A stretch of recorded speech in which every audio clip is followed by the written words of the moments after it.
नमस्कार, कैसे हो आप सब? आई होप कि आप सभी अच्छे होंगे। मैं Sangeeta from लर्नो hub, the learning platform जहां पढ़ सकते हैं math science SST absolutely free at learnohub.com।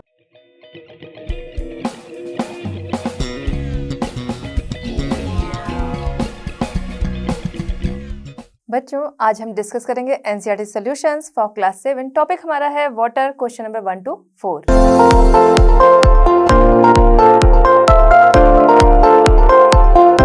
चलिए बच्चों, हमारा आज का चैप्टर स्टार्ट करते हैं। क्वेश्चन नंबर 1 हमारा है आंसर द फॉलोइंग क्वेश्चंस। इसमें फर्स्ट है व्हाट इज प्रेसिपिटेशन। प्रेसिपिटेशन क्या है? तो अगर प्रेसिपिटेशन हम समझना चाहें तो हमारे एटमॉस्फेयर में कुछ मॉइस्चर रहता है। ठीक, हम अभी आगे बात करेंगे वो मॉइस्चर आता कहाँ से है। फिलहाल हमारे एटमॉस्फेयर में कुछ मॉइस्चर होता है, उस मॉइस्चर का नीचे गिरना किसी भी रूप में, चाहे रेनफॉल हो, चाहे स्लिट हो, स्नो हो, हेलस्टोन हो, किसी भी रूप में उसका नीचे गिरना क्या कहलाता है? प्रेसिपिटेशन। ठीक है, when falling of moisture in the form of rainfall, snow, fog, sleet and termed as precipitation. ठीक है, तो किसी भी फॉर्म में गिर रहा है उसे क्या कहते हैं? प्रेसिपिटेशन कहते हैं। नेक्स्ट हम देखते हैं क्वेश्चन नंबर 2। क्वेश्चन नंबर 2 इसी में हमारा है what is water cycle. Water cycle क्या है? तो वाटर का जो फॉर्म होता है, वाटर का बार बार अपने फॉर्म को चेंज करना क्या कहलाता है? Water cycle. सिंपल अगर हम समझें, वाटर का अपने फॉर्म को बार बार चेंज करना क्या कहलाता है? Water cycle. अब अगर जैसे इस पिक्चर के से हम समझना चाहें तो हमारी देखिए रिवर होती है, ओशन होते हैं, जगह जगह तालाब में, गड्ढों में जो भी पानी लगा होता है वो हुआ। ठीक है, लीफ होती हैं, उनमें भी मॉइस्चर होता है। आपने देखा होगा धूप में भी कभी कभी उसके ऊपर देखते होंगे कि परत जो उसकी ऊपरी लेयर होती है उस पर समझ में आता है हाँ इसमें मॉइस्चर है काफ़ी। ठीक है, तो ये सारी जगहों का जब सन की हीट जो पड़ती है तो क्या होता है कि मॉइस्चर जो होता है, मॉइस्चर वाटर कुछ भी कह सकते हैं, वो क्या होता है? ऊपर चला जाता है, वेपर हो जाता है। ठीक है, उसका वेपराइजेशन हो जाता है, भाप बन के वो वाष्प बन के वो ऊपर चला जाता है और वहाँ जाकर वो क्लाउड का रूप ले लेता है। मतलब एक साथ वो इकट्ठा हो जाता है, कंडेंसेशन उसका हो जाता है और उसके बाद वो क्या होता है? प्रेसिपिटेशन के रूप में वो वापस नीचे आ जाता है। नीचे आता है, लैंड पे आएगा, ओशन में आएगा, रिवर में आएगा, मतलब कहीं भी आके जो बारिश आपकी होती है जैसे कह लीजिए, तो बारिश तो कहीं भी होती है, तो उसका लैंड पर आना जो है, फिर उसके बाद वापस से वो पानी जगह जगह इकट्ठा हो गया। ठीक है, फिर वापस से हीट पड़ी, फिर उसका वेपोराइजेशन हुआ। यही क्या है? यही है वाटर साइकिल। ठीक है, यहाँ मान लीजिए ओशन है या फिर रिवर है, वो क्या हुआ? पहले एवोपरेट हुआ। ठीक है, वो वाष्प के रूप में एवोपरेशन हुआ, एवोपरेट हुआ, ऊपर गया, फिर कंडेंसेशन का रूप उसने लिया, फिर उसके बाद वो प्रेसिपिटेशन के रूप में वापस नीचे आ गया। तो देखिए जहाँ चला था वहीं इकट्ठा हो गया, ऐसा नहीं कि वहीं इकट्ठा हो गया, वो तो कहीं का भी मॉइस्चर आया है वो बारिश के रूप में आ गया, लेकिन फिर से वो वापस नीचे आ गया। अब यहाँ से फिर हीट पड़ेगी, फिर वो क्या होगा? ऊपर जाएगा। ठीक है, वेपर होगा, वेपराइजेशन होगा, कंडेंसेशन, फिर प्रेसिपिटेशन। तो ये साइकिल जो है वो चलती रहेगी। तो इसी को क्या कहते हैं? इसी को कहते हैं water cycle. The process by which water continually change. ठीक है, कंटिन्यूअली बार बार वाटर जो है उसका चेंज होना है। Its form and circulates between ocean, atmosphere and land is known as the water cycle. ठीक है, वाटर का जो है वो बार बार चेंज होना, अपने फॉर्म को चेंज करना या फिर वाटर का बार बार चेंज होना, और ये चेंजेस कहाँ होते हैं? एटमॉस्फेयर, ओशन, लैंड, इन सब के बीच में वाटर का फॉर्म जो है उसका चेंज होना बार बार क्या कहलाता है? वाटर साइकिल कहलाता है। चलिए बच्चों देखते हैं क्वेश्चन नंबर 3। क्वेश्चन नंबर 3 हमारा है what are the factors affecting the height of the wave. Wave की हाइट को अफेक्ट करने वाले फैक्टर्स बताने हैं। तो सबसे पहले विंड हम देखेंगे कि जब आपने देखा होगा, चाहे आप गए होगे किसी सी शोर पे या आपने कोई वीडियो देखा होगा कि जब सी वेव्स आती हैं तो क्या होता है, हमें उसकी के साथ साथ बहुत तेज़ी से हवा फील होती है कि ना विंड जो है वो बहुत तेज़ी से चल रही है। तो विंड जो तेज़ चल रही होती है उसी की वजह से ये वेव्स जो होती हैं वो और ऊंची उठती हैं और कई बार ये इतनी ऊंची उठती हैं कि बहुत ज़्यादा नुकसान भी हो जाता है। ठीक है, तूफान है उसी में ये वेव्स चल रही हैं, हवाएं जो है बहुत तेज़ी से आई तो उसकी वजह से वेव्स जो होंगी और ऊंची उठेंगी और आसपास का एरिया जो है वो डिस्ट्रॉयड हो जाएगा, काफ़ी नुकसान होगा। जब ये वेव्स करीब 15 मीटर तक होती हैं, इनकी हाइट करीब 15 मीटर होती है, तो इसे नाम दे दिया जाता है सुनामी। आपने देखा होगा, सुना होगा 2004 में इंडिया में भी सुनामी आई थी जिससे बहुत ज़्यादा नुकसान हुआ, और अब तक की सबसे बड़ी सुनामी जो है नापी गई है वो 150 मीटर तक नापी गई है, जिसकी स्पीड अगर कहें तो वो करीब 700 किलोमीटर तक थी।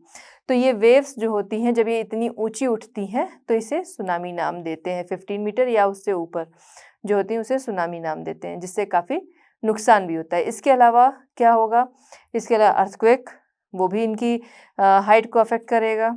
ठीक है, वॉल्केनिक एरप्शन है, अंडर वाटर लैंडस्लाइड। ठीक है, वाटर है, जैसे ये कोई लैंड हो गई, ठीक है, ये लैंड है, ये यहाँ वाटर है, ये वाटर है। वाटर जितनी गहराई में जाएंगे, जितनी भी गहराई यहाँ पे होगी, जितना भी डीप होगा ये ओशन वगैरह कुछ भी है, तो यहाँ पर जब हम देखेंगे तो हमें लैंड मिलेगी। तो अंडर वाटर लैंडस्लाइड होना, ये सारी चीज़ें अफेक्ट करती हैं किसे, वेव्स को। नेक्स्ट हम देखते हैं फोर हमारा है विच factors affect the movement of the ocean water. Ocean water के मूवमेंट को अफेक्ट करने वाले फैक्टर्स बताने हैं। यहाँ टेम्परेचर उसे अफेक्ट करता है। दूसरा हम देखेंगे तो विंड्स, ठीक है, जो ओशन का मूवमेंट है, ओशन की जो गति है उसे अफेक्ट करने के लिए टेम्परेचर, विंड्स। फिर ग्रेविटेशनल पुल, किसका, अर्थ, मून, सन, इनका जो ग्रेविटेशनल पुल होता है वो भी इन्हें अफेक्ट करता है। अभी आगे के क्वेश्चन में हम इसे देखेंगे। इसी की वजह से हम देखते हैं टाइड्स वगैरह जो आते हैं इसी वजह से। तो सन, अर्थ एंड मून का gravitational pull, and warm and cold current, ठीक है, ठंडी और गर्म जलधाराएं जो होती हैं, वार्म एंड कोल्ड करंट जो होते हैं वो अफेक्ट करते हैं ओशन के मूवमेंट को। ठीक है, ठंडी और गर्म जलधाराएं जहाँ पर मिलती हैं, ठीक, ये जो है हॉट एंड कोल्ड करंट, ये जहाँ पर मिलते हैं वहाँ पर कहते हैं कि फ़िश जो होती हैं वो बहुत ही ज़्यादा मात्रा में पाई जाती हैं, क्योंकि उस जगह पे इनके फूड के लिए एक जो ग्रास चाहिए होती है वो मिलती है। तो ऐसी जगहों पे फ़िश जो होती हैं वो बहुत ज़्यादा पाई जाती हैं। इक्वेटर पे ऐसी इक्वेटर पे अगर हम देखें तो वहाँ की जो करंट होंगी वो क्या होंगी, काफ़ी गर्म होंगी। तो इक्वेटर पे ही इस तरह की गर्म जलधाराएं जो हैं, करंट हैं, वो मिलेंगी।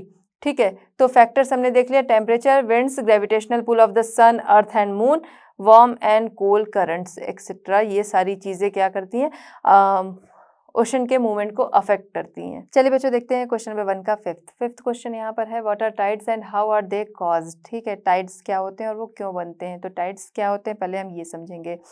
तो टाइड्स क्या होते हैं, rhythmic rise and fall of ocean water twice in a day called tides. ठीक है, ओशन वाटर का रिदमिक राइज एंड फॉल मतलब नियमित रूप से दिन में 2 बार ओशन वाटर का ऊपर उठना और गिरना क्या कहलाता है, टाइड कहलाता है। ठीक है, रिदमिक राइज एंड फॉल किसका, ओशन वाटर का, ट्वाइस इन अ डे कहलाता है टाइड।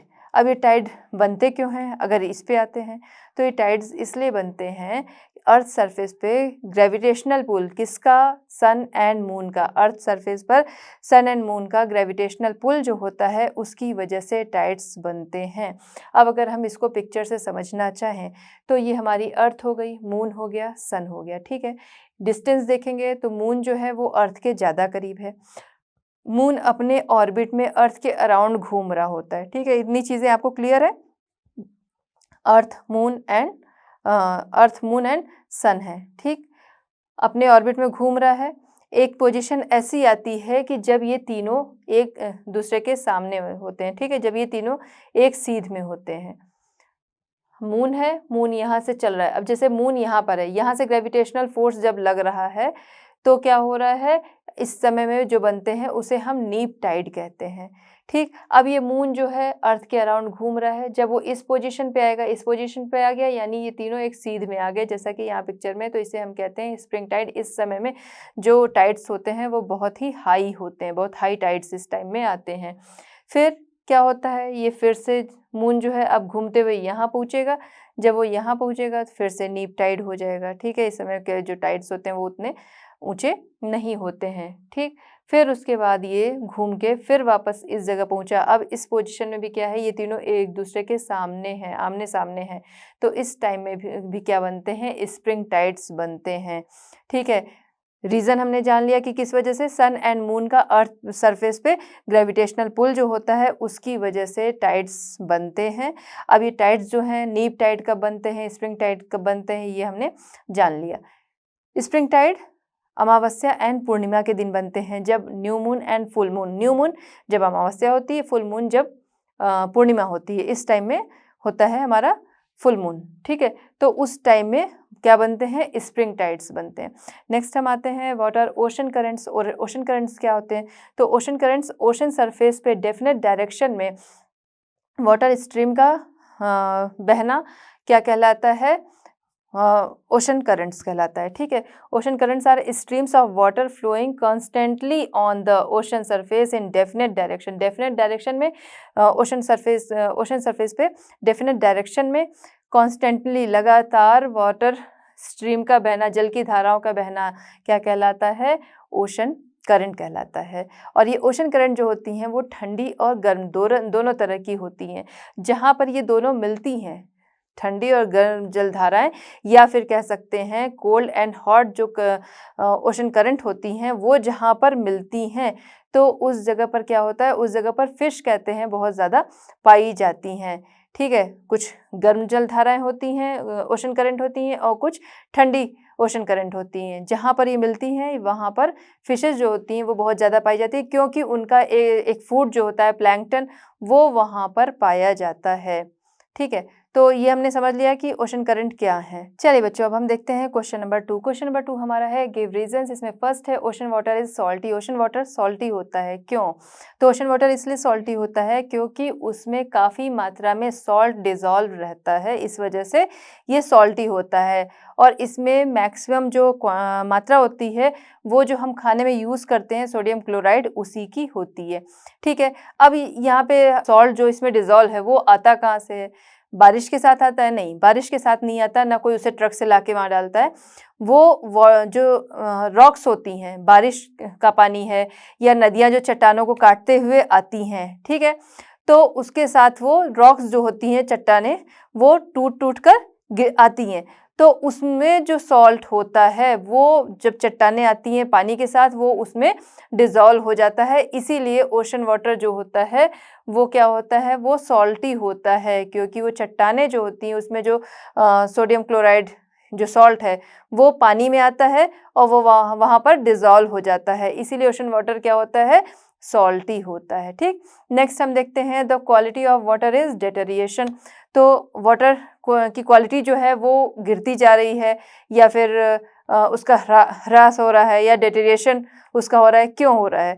तो अगर हम ये देखें तो उसका मेन रीज़न क्या है, मनुष्य ही है। मनुष्य जाता है एग्रीकल्चर में क्या है, पेस्टिसाइड्स वगैरह का यूज़ होता है, ठीक है, फर्टिलाइजर्स का यूज़ होता है, वो पानी के साथ बह जाता है और नदियों में मिलता है। वो मिट्टी को भी नुकसान पहुंचाता है और उसकी वजह से पानी जो है उसका ह्रास हो रहा है, ठीक है, वाटर डेटेरिएशन हो रहा है। फिर उसके बाद हम देखते हैं कि केमिकल्स वगैरह जो यूज़ हो रहे हैं, उसके अलावा जो इंडस्ट्रीज़ होती हैं वहाँ से जो वेस्टेज वाटर निकलता है उसे क्या किया जाता है, उसे क्लीन नहीं किया जाता है, उसे डायरेक्ट ही नदियों में छोड़ दिया जाता है, ठीक है, सी में, रिवर्स में उसे छोड़ दिया जाता है। अब अगर उसे क्लीन किया जाए तो वो क्या होगा कि उसका वेस्टेज जो है, केमिकल्स जो है, बहुत सारे इक्विपमेंट्स होते हैं कि वो चीज़ें जो हैं वो अलग हो जाएंगी और वाटर जो होगा वो सीधे जाएगा, तो उससे वाटर डेटेरिएशन जो है वो नहीं होगा। लेकिन इंडस्ट्रीज़ का जो वेस्टेज वाटर होता है उसे डायरेक्ट छोड़ दिया जाता है, उसमें बहुत सारा कचरा होता है, वेस्ट होता है, कांच वगैरह भी होते हैं, बहुत सारा मतलब वेस्टेज उसमें होता है, केमिकल्स होता है, वो पानी ऊपर से गर्म होता है, ठीक है, तरह तरह से वो यूज़ हुआ है, वो गर्म पानी है, तो वो गर्म पानी जाता है, रिवर्स के साथ मिलता है, तो वो क्या करता है, वो उसे नुकसान पहुंचाता है। तो ये सारे रीजंस हैं वाटर डिटेरिएशन के, कि केमिकल्स का यूज़ हो गया, फैक्ट्रीज वगैरह से, इंडस्ट्रीज से जो निकला हुआ वेस्ट वाटर होता है, वो घरों से निकला हुआ वेस्ट वाटर है, वो एनिमल्स वगैरह को ले जाते हैं लोग, नहलाते हैं, तो वो इन वजह से क्या होता है, वाटर डिटेरिएशन होता है। तो वाटर की जो क्वालिटी होता है वो दिन पर दिन गिरती जा रही है। चलिए बच्चों, देखते हैं क्वेश्चन नंबर 3। क्वेश्चन नंबर 3 हमारा है tick the correct answer. Correct answer पर टिक करना है। इसमें फर्स्ट है the process by which water continually change it's form and circulates between ocean, atmosphere and land. ठीक है, वाटर फॉर्म का कंटिन्यूअली चेंज होना किसके बीच में? एटमॉस्फेयर, लैंड एंड ओशन के बीच में वाटर फॉर्म का कंटिन्यूअली चेंज होना क्या कहलाता है? Water cycle, tides and ocean currents. इस पे हमने बात की थी कि वाटर फॉर्म का चेंज होना कंटिन्यूअली क्या कहलाता है। तो उसमें हमने देखा था वो चाहे किसी उसके फॉर्म्स जो थे क्या था, रेनफॉल था, स्नो था, हेलस्टोन था ना, तरह तरह के फॉर्म में उसका चेंज होना क्या कहलाता है? Water cycle. उसी में हमने देखा था कि वो अलग अलग फॉर्म में वाटर जो है वो चेंज होता है। नेक्स्ट है सेकंड यहाँ पर, generally the warm ocean currents originate near. Warm ocean current किसके नियर ओरिजिनेट होते हैं? Poles, equator and none of the. तो पोल्स एंड इक्वेटर में अगर हम देखें तो पोल्स वहाँ पर सनरेज जो होती है नहीं पहुँचती हैं, इक्वेटर पे सनरेज जो होती हैं बहुत अच्छे से पहुँचती हैं, तो यानी कि इक्वेटर पर। ठीक है, तो यहाँ पर हम देख रहे हैं जो राइट आंसर होगा वो क्या होगा? Option B, equator. क्यों? क्योंकि सनरेज जो होती हैं वो पूरी तरह से कहाँ पर आती हैं? इक्वेटर पे ही आती हैं, तो वहीं पर वार्म वाटर हमें मिलेगा। नेक्स्ट हम देखते हैं third, the rhythmic rise and fall of ocean water twice in a day is called. Rhythmic rise and fall ocean water का ट्वाइस इन अ डे क्या कहलाता है? Tide, ocean current and wave. इस पे भी हमने बात की थी कि टाइड में ऐसा होता है कि rhythmic rise and fall of ocean water twice in a day. ठीक है, तो ये क्या हो गया? टाइड हो गया। आई होप कि आपको समझ में आ गया होगा सारे के आंसर जो है अच्छे से। चलिए बच्चों देखते हैं क्वेश्चन नंबर 4। क्वेश्चन नंबर 4 हमारा है कैस्पियन सी, टाइड, सुनामी, ओशन करंट्स। ठीक है, अदर साइड पे क्या है? Largest lake, periodic rise and fall of water, strong seismic waves, streams of water moving along definite paths, water cycle. ठीक है, अब हम इसको देखेंगे। सबसे पहले क्या है? ओशन करंट्स है। ओशन करंट को अगर हम देखेंगे, पहले तो कैस्पियन सी है पर हम यहाँ से चलेंगे क्योंकि जब हमने पढ़ा सबसे पहले मैच क्या किया? ओशन करंट हमने देखा था। ओशन करंट क्या था कि stream of water moving along definite path. ठीक है, तो फोर्थ को हम लोग डी से मैच करा देंगे क्योंकि डेफिनेट पाथ में वाटर स्ट्रीम्स जो हैं उनकी मूविंग, ठीक है, जल की जो धाराएं हैं वाटर स्ट्रीम्स उनका मूव होना एक डेफिनेट पाथ में क्या कहलाता है? ओशन करंट कहलाता है। ये हमने पढ़ा था। नेक्स्ट था सुनामी। सुनामी क्या था? ऊंची ऊंची वेव्स थी, ठीक है, जो बहुत ज़्यादा ऊंची वेव्स थी वो क्या थी? सुनामी थी। स्ट्रॉन्ग सिस्मिक वेव क्या हो गई? वो हो गई हमारी सुनामी। तो थर्ड को हमने सी से मैच करा दिया। फिर आता है क्या? आता है टाइड। टाइड को किससे मैच कराएंगे? तो अगर हम यहाँ देख रहे हैं periodic rise and fall of water, ये था periodic rise and fall of water, ये क्या था? ये था टाइड। इसके बारे में भी हमने डिस्कस किया था। फिर है कैस्पियन सी इधर हमारा, और इधर देखेंगे तो largest lake and water cycle. तो कैस्पियन सी जो है वो लार्जेस्ट लेक है, वाटर साइकिल तो वो नहीं है, ये आपको पता ही है, और वैसे भी ये लार्जेस्ट लेक है। तो इसे हमने मैच करा दिया ए से, और यहाँ पर हम देख रहे हैं कि सारे ही एक दूसरे से मैच कर रहे हैं, सब एक दूसरे की सीध में ही है। तो बच्चों इस तरह हमारा ये चैप्टर होता है कंप्लीट। मिलते हैं नेक्स्ट चैप्टर नेक्स्ट सॉल्यूशंस के साथ at Learnohub. Learnohub free है पर बेस्ट है।